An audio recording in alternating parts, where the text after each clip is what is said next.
तो दोस्तों आज की वीडियो में हम लोग बात करने जा रहे हैं लौकी की खेती के बारे में। तो लौकी की खेती के लिए कौन सी जलवायु चाहिए, मिट्टी क्या होना चाहिए, पीएच मान कितना होना चाहिए मिट्टी का, उसके अलावा भूमि को कैसे तैयारी किया जाता है, वैरायटी क्या क्या चाहिए, खाद उर्वरक कितना डाला जाता है, सिंचाई कब करना चाहिए, कीट एवं बीमारियों का प्रकोप का नियंत्रण कैसे किया जाता है, उसके अलावा फूल फल आने के समय क्या टॉनिक प्लांट ग्रोथ रेगुलेटर डालना चाहिए।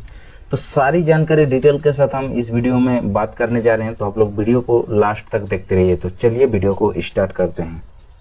तो सबसे पहले बात कर लेते हैं लौकी की खेती के लिए जलवायु के ऊपर। तो दोस्तों गर्म और आर्द्र जलवायु में लौकी की खेती बहुत ही अच्छा माना जाता है।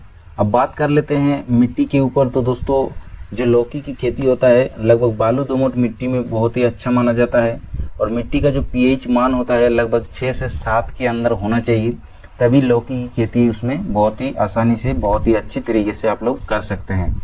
अब बात कर लेते हैं लौकी की खेती के लिए भूमि को कैसे तैयारी किया जाता है। तो सबसे पहले आप लोगों को ट्रैक्टर से 1 से 2 बार जुताई करना चाहिए, और जुताई करने के बाद आप लोगों को रोटावेटर से खेत को एकदम बिल्कुल समतल कर देना चाहिए। तो ऐसी तरीके से अगर भूमि को तैयारी आप लोग करते हैं तो बहुत ही अच्छा होगा लौकी की खेती के लिए।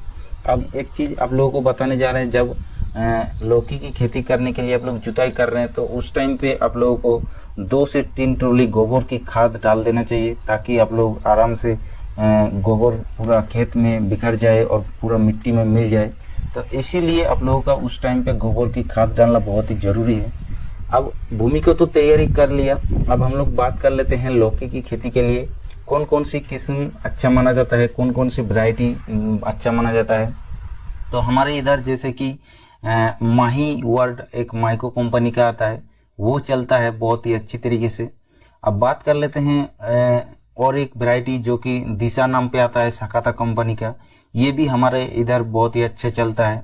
उसके अलावा वीएनआर कंपनी का सोरिता नाम पे आता है, वो भी खूब बहुत ही अच्छा है। तो ये 3-4 वैरायटी हमारे इधर चलता है, लेकिन हम रिकमेंडेड कर रहे हैं कि आप लोगों को आप लोग उधर जैसा चलता है जो जिसमें रेट अच्छा आता है, जिस वैरायटी में लगभग साइज के हिसाब से, मोटापन के हिसाब से, तो उस हिसाब से आप लोग चुन सकते हैं। मतलब वैरायटी ऐसा नहीं कि हम यही बताया तो आप लोग इसी को चुने, आप लोगों का उधर जो चलता है, जो मार्केट में अच्छा रेट मिलता है उसी को आप लोग चुन सकते हैं। तो ये तो हो गया वैरायटी के बाद। अब बात कर लेते हैं खाद एवं उर्वरक के बारे में। तो दोस्तों लौकी की बुआई करने के समय आप लोग अगर ध्यान रखना चाहिए कि मिट्टी को जांच कर लेना चाहिए। खाद उर्वरक डालने के समय मिट्टी को जांच करने से क्या फ़ायदा मिलता है कि क्या क्या कमी खाद का कमी होता है वो आप लोगों को पता चल जाता है। तो उस हिसाब से आप लोग खेत में खाद एवं उर्वरक डालते हैं। एक नॉर्मल से आप लोगों को बता रहे हैं, एनपीके जो होता है नाइट्रोजन फॉस्फोरस और पोटास, तो उसको आप लोग सही से डाल देना चाहिए। अब बात कर लेते हैं खाद उर्वरक डालने के बाद सिंचाई के बारे में। तो लौकी की खेती के लिए ज़्यादा सिंचाई की ज़रूरत नहीं पड़ता है। अगर आप लोग खरीफ में लगाते हैं और बारिश उरिश नहीं होता है तो उस टाइम पे आप लोगों को 4 से 5 दिन अंतराल एक आध बार सिंचाई कर देने से बहुत ही अच्छा होगा। अब बात कर लेते हैं लौकी की खेती के लिए जो सबसे समस्या होता है वो होता है कीट एवं बीमारी। तो सबसे पहले बात कर लेते हैं कीट के बारे में। तो लौकी का पौधा जब छोटे अवस्था में रहता है, लगभग 3-4 पत्ता 5 पत्ता में हो जाता है, तो उस टाइम पे सबसे ज़्यादा जो अटैक होता है लाल कद्दू कीट का, यानी रेड पंपकिन बीटल। तो ये एक बहुत ही खतरनाक होता है हमारे ये जो कद्दू वर्गीय जितने फसल होता है। ये क्या करता है फल में भी कभी कभी आता है, उसके अलावा पत्ते में आके पत्ते के ऊपर बैठता है और पत्ते को पूरा खाता है, तो फिर पत्ता पूरा खराब हो जाता है, जैसे किसानों का बहुत नुकसान होता है। तो इसको नियंत्रण करने के लिए आप लोगों को इमिडाक्लोप्रिड 70% WG फॉर्म पे मिलता है, जैसे कि बायर कंपनी का एडमायर नाम पे मिलता है।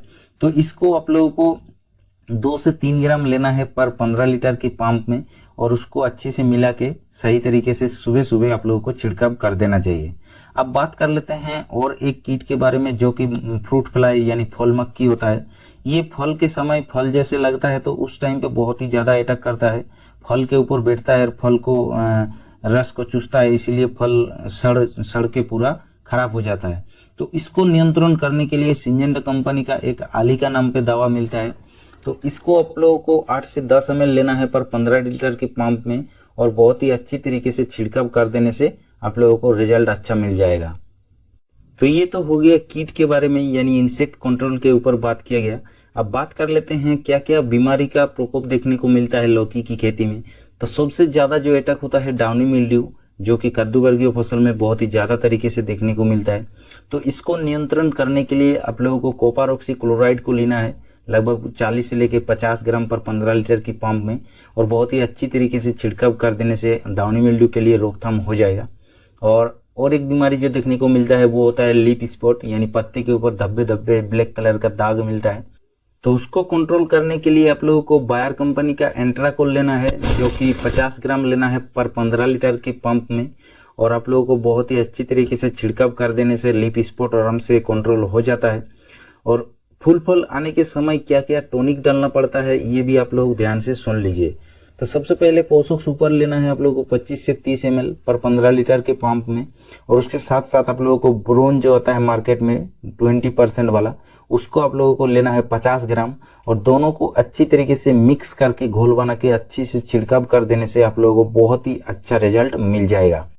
तो ये था लौकी की खेती के बारे में पूरी जानकारी। वीडियो अगर अच्छा लगा तो वीडियो को एक लाइक कीजिएगा, और अगर इस चैनल पर नए हैं तो चैनल को सब्सक्राइब जरूर कर लीजिएगा, क्योंकि हम ऐसा ही वीडियो आप लोगों के पास ले आते रहते हैं। उसके अलावा फेसबुक पेज को भी जरूर फॉलो कीजिएगा।